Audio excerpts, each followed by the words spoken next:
Welcome to the Genius Factory. Enjoy the video. You start by clearing visual clutter. Remove apps you never open and keep only the essentials. Next, create 1 or 2 folders. Group by purpose, not color, so your main pages stay tidy. Once done, set up a focus mode and link a dedicated home page to it. This prevents notifications and shows only the apps you need. Make sure widgets are planned next, not randomly added, because they define hierarchy and guide where apps should sit.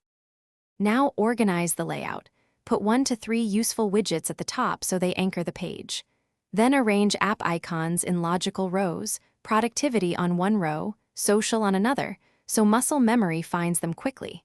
Use a neutral or blurred wallpaper to keep contrast high and legibility strong.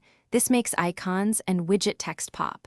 Once arranged, test by using the home screen for a day and adjust sizes or swap app positions based on how you actually reach for them.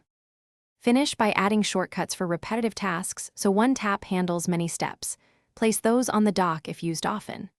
Use smart stacks to keep widget variety without wasting space, and set consistent icon labels by renaming shortcuts when necessary.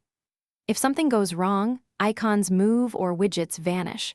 Restart the iPhone, check focus/homepage links, and reapply the layout.